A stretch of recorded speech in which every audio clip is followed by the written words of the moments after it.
ये माह समय परिवर्तन का है। कुछ परिवर्तन अत्यंत विशेष प्रभाव देंगे जिसका आपको लंबी अवधि के लिए लाभ प्राप्त होने वाला है। जय श्री गणेश। नमस्कार, मैं आचार्य संजय द्विवेदी। मेरे समस्त प्रबुद्ध दर्शकों का मेरे चैनल पर हार्दिक स्वागत है। प्रिय दर्शकों, आज मैं कर्क राशि का मार्च माह का मासिक राशिफल लेकर आपके सम्मुख उपस्थित हूं। मार्च माह कुछ विशेष फलदायी हो सकता है क्योंकि इस माह में ग्रहों की स्थितियां अत्यंत विशेष है। 5 ग्रह प्रारंभिक समय में एक साथ होंगे, उसके बाद इनका जो परिवर्तन होगा उसमें भी बड़ी विशेष स्थिति बन रही है जिससे कुछ लाभ अवश्य ही प्राप्त होंगे। प्रिय दर्शकों, यदि हम कर्क राशि के लिए अवलोकन करें तो आपके द्वितीय भाव में केतु का गोचर होगा। आपके अष्टम भाव में 5 ग्रह होंगे। यहाँ पर सूर्य, बुध, शुक्र और मंगल राहु के साथ गोचर कर रहे होंगे। शनिदेव का गोचर आपके नवम भाव में चल रहा है जहां पर ये बलवान हो रहे हैं। आपके द्वादश भाव में गुरुदेव बृहस्पति का गोचर चल रहा है।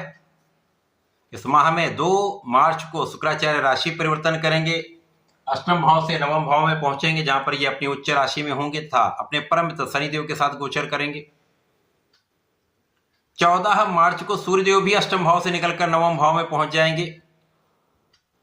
इसी प्रकार से 21 मार्च को बुध जो वक्री चल रहे हैं वो मार्गी हो जाएंगे और एक राशि आगे की ओर इनका गमन प्रारंभ हो जाएगा।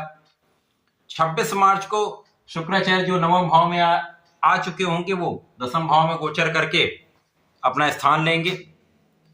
तो ये कुछ विशेष परिवर्तन इस माह में हो रहे हैं। प्रारंभिक समय से आपको अपने स्वास्थ्य का ध्यान रखना चाहिए क्योंकि यहाँ पर वैसे ही कुछ समस्याएं चल रही जो आपके स्वास्थ्य को निर्बल कर रही हैं। यहाँ पर कुछ मानसिक अशांति भी हो सकती है, कुछ तनाव भी बढ़ा हुआ हो सकता है। यदि आप ब्लड प्रेशर से संबंधित समस्या से ग्रस्त हैं तो यहाँ पर वो बढ़ सकता है। अपने खाने पीने पर नियंत्रण, अपने आहार विहार पर नियंत्रण, सात्विक भोजन तथा अच्छी जीवन शैली को यहाँ पर आपको अपनाना चाहिए। किसी प्रकार के व्यसन से आपको दूर रहना चाहिए। यदि आप व्यसनों से दूर रहेंगे तो समस्याएं कम होंगी।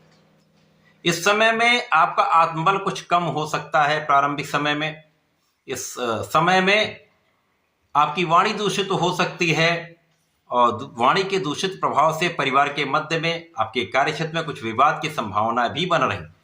अतः आपने वाणी पर नियंत्रण रखें, अपने स्वास्थ्य का ध्यान रखें तथा किसी प्रकार के विवाद में पड़ने से बचें।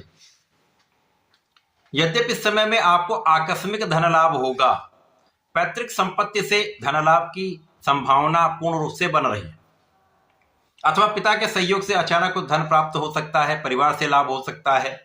तो परिवार के मध्य में विशेष रूप से आपको बहुत संयमित, बहुत संतुलित व्यवहार रखना चाहिए। गुरुदेव बृहस्पति जो कर्क राशि के लिए अत्यंत महत्वपूर्ण भी हैं, कारक भी होते हैं। प्रारंभिक समय से ही गुरुदेव बृहस्पति का गोचर आपके द्वादश भाव में चल रहा है। अब भाग्य के स्वामी हैं, द्वादश भाव में होंगे तो भाग्य कुछ निर्बल अवश्य होता, परंतु भाग्य भाव में शनिदेव का गोचर चल रहा है। तो यहां पर ये यदि आप परिश्रम करते रहते हैं तो भाग्य का साथ भी मिलता रहेगा क्योंकि कर्म प्रधान देव शनिदेव। यदि आप अपना कर्म सही दिशा में करते रहेंगे, पूर्ण प्रयास करते रहेंगे, परिश्रम करते रहेंगे तो शनिदेव आपको भाग्य का साथ भी देते चले।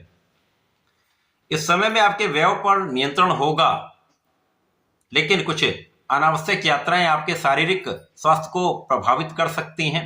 अतः बिना कारण से यात्राओं से बचें। इस पूरे समय में गुरुदेव का प्रभाव तथा शनिदेव का प्रभाव आपके सुखों में कुछ वृद्धि कर सकते हैं। ये आपके सुख संसाधन में कुछ वृद्धि कर सकते हैं।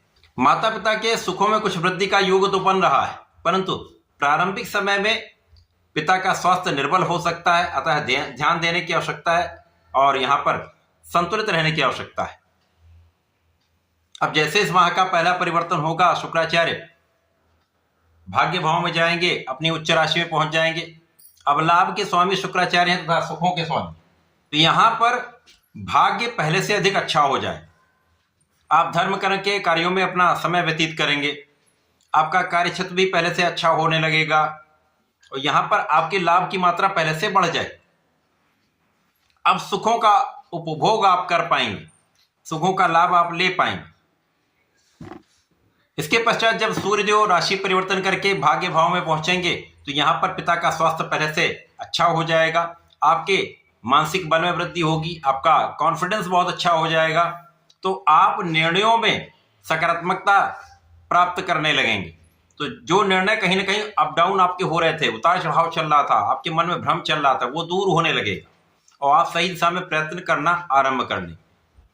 यहां से आपके जीवन में अच्छे परिवर्तन हो रहे हैं जो आपको सकारात्मकता भी देंगे, आपको जीवन का नया मार्ग भी देंगे और आपके परिश्रम का पूर्ण लाभ भी देंगे, क्योंकि धन के स्वामी सूर्यदेव हैं। और सूर्यदेव जब बलवान होकर मित्र की राशि में पहुंच गए तो यहाँ पर आप कर्मठ भी रहेंगे, भाग्य का साथ भी मिलेगा तथा धन का बड़ा लाभ भी आप प्राप्त करेंगे। तो धन की निरंतरता आपके समस्याओं को समाप्त करने वाली हो। अब यहाँ पर जो चिंता होगी वो स्वास्थ्य की चिंता होगी थोड़ी बहुत, उसके साथ साथ आपके संतान के प्रति आपकी चिंता बढ़ सकती है। संतान के करियर के लिए, संतान के स्वास्थ्य के लिए आपको कुछ चिंता हो सकती है, लेकिन बहुत डरने की आवश्यकता नहीं है। हाँ, शिक्षा का भाव कुछ पीड़ित है, शिक्षा से संबंधित कार्यों में है तो कुछ उतार चढ़ाव हो सकता है। यदि आप ज्ञान ले रहे हैं, विद्यार्थी हैं, तो यहाँ पर आपको पूर्ण मनोयोग से अपने शिक्षा के क्षेत्र में लगे रहना है, पूर्ण प्रयास करना है तथा किसी प्रकार की लापरवाही नहीं करनी, क्योंकि इस समय में आपका जो पुरुषार्थ है, आपका जो परिश्रम है, यदि सही दिशा में होगा तो आपका परिणाम अच्छा है, अन्यथा कहीं ना कहीं परिणामों में कुछ कमी आ सकती है। जब बुध मार्गी हो जाएंगे और ये आगे बढ़ेंगे, जिससे क्या होगा, आपका बुद्धि बल पहले से अच्छा हो जाएगा। अब जब बुद्धि का बल पहले से अच्छा हो जाएगा तो आप सही निर्णय ले पाएंगे, सही दिशा में प्रयास कर पाएंगे और व्यापारिक भाव जो बाधित था वो बाधित प्रभाव समाप्त होगा। आपके प्रोफेशन में जो स्थिरता आ गई थी वो स्थिरता दूर हो जाएगी। आपके कार्य क्षेत्र में जो आप प्रयत्न कर रहे थे उतना लाभ नहीं मिल रहा था, वो लाभ प्राप्त होने लगेगा। इसके साथ साथ जब शुक्राचार्य भी राशि परिवर्तन करेंगे और ये आपके केंद्र के भाव में पहुंच जाएंगे। अब जब ये केंद्र के भाव में कोई ग्रह पहुंचता है तो उसका बल कई गुना बढ़ जाता है।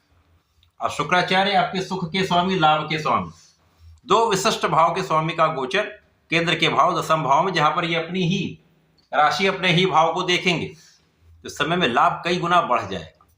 अब लाभ जब अधिक बढ़ता है तो आप अपने सुख संसाधन बढ़ाते हैं और शुक्राचार्य ऐश्वर्य वैभव सुख संपदा देने वाले ही हैं। और जब ये अपने भाव को देखेंगे तो ज्योतिष का नियम यहाँ पर अप्लाई होगा, जो ग्रह अपने राशि अपने भाव को देखता है उसके प्रभाव को कई सौ गुना बढ़ा दे। तो शुक्राचार्य सुख के भाव को कई सौ गुना बढ़ा देंगे, प्रबल कर देंगे।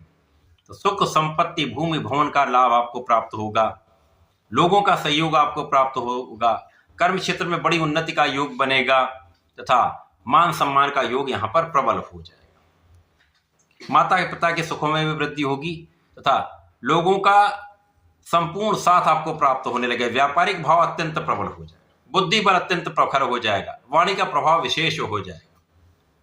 इस माह में प्रारंभिक समय में जो समस्याएं हैं उसे पार पाने के लिए आपको गणपति महाराज की आराधना करनी चाहिए। ओम गंग गणपति नमः का नित्य एक माला का जप अवश्य करें। भगवान सूर्यदेव को जल दें, ओम आदित्याय नमः का जप करें तथा भगवान भोलेनाथ पर नित्य यदि जल अर्पित करते हैं तथा नमः शिवाय का जप करते हैं, समस्त समस्याएं दूर होंगी, लाभ निश्चित रूप से प्राप्त होगा। ऐसा करके इसका उपयोग करें। धन्यवाद, नमस्कार।